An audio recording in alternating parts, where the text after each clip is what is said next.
জাতীয় সংসদ নির্বাচন পর্যবেক্ষণে আনুষ্ঠানিকভাবে দল পাঠানোর ঘোষণা দিয়েছে ইউরোপীয় ইউনিয়ন।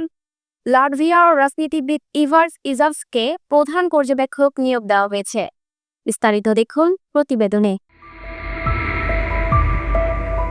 জাতীয় সংসদ নির্বাচনে নির্বাচনী পর্যবেক্ষক পাঠানোর আনুষ্ঠানিক ঘোষণা দিয়েছে লাটভিয়ার রাজনৈতিক ইভার্স ইজাভসকে পর্যবেক্ষণ মিশনের প্রধান হিসেবে নির্বাচন করেছে সংস্থাটি। 12 ফেব্রুয়ারি তারিখ দিয়ে ত্রয়োদশ জাতীয় সংসদ নির্বাচনের তফসিল ঘোষণা করেছে নির্বাচন কমিশন।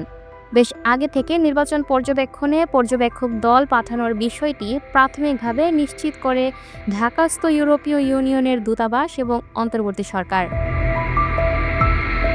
এবার মঙ্গলবার 16 ডিসেম্বর প্রকাশিত ইইউর ওয়েবসাইটে সংবাদ বিজ্ঞপ্তিতে আনুষ্ঠানিকভাবে বিষয়টি নিশ্চিত করা হলো। ইউরোপীয় কমিশনের উচ্চ প্রতিনিধি ও ভাইস প্রেসিডেন্ট কাজা কালাস বাংলাদেশের আসন্ন জাতীয় সংসদ নির্বাচন পর্যবেক্ষণে পর্যবেক্ষক দল পাঠানোর সিদ্ধান্ত নিয়েছেন। এ উপলক্ষে ইউরোপীয় পার্লামেন্টের সদস্য এবং লাটভিয়ার রাজনীতিবিদ ইভার্স ইজাভসকে প্রধান পর্যবেক্ষক হিসেবে নিয়োগ দেওয়া হয়। বিজ্ঞপ্তিতে ইভার্সকে উদ্ধৃত করে বলা হয়, বাংলাদেশে এই মিশন নির্বাচনী প্রক্রিয়া সম্পর্কে স্বাধীন ও নিরপেক্ষ মূল্যায়ন তুলে ধরবে। এই মিশনকে তিনি জনগণ এবং তাদের শক্তিশালী গণতান্ত্রিক প্রতিষ্ঠান, আইনের শাসন ও মানবাধিকার সুরক্ষার আকাঙ্ক্ষার প্রতি ইইউর সমর্থনের বাস্তব উদাহরণ হিসেবে বর্ণনা করেন। বিজ্ঞপ্তিতে আরও বলা হয়, বাংলাদেশ সরকারের আনুষ্ঠানিক আমন্ত্রণের প্রেক্ষিতে এই সিদ্ধান্ত নেওয়া হয়েছে। ইইউ নির্বাচনী পর্যবেক্ষক দল আন্তর্জাতিক অঙ্গীকার এবং গণতান্ত্রিক নির্বাচনের মানদণ্ড অনুযায়ী পুরো নির্বাচনী প্রক্রিয়া মূল্যায়ন করবে।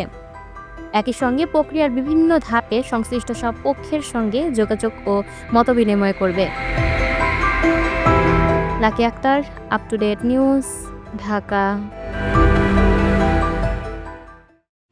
সুপ্রিয় দর্শক, এই ছিল আপ টু ডেট নিউজের সর্বশেষ আপডেট। পরবর্তী আপডেট সবার আগে পেতে চোখ রাখুন আপ টু ডেট নিউজের ফেসবুক পেজ এবং ইউটিউব চ্যানেলে। ধন্যবাদ।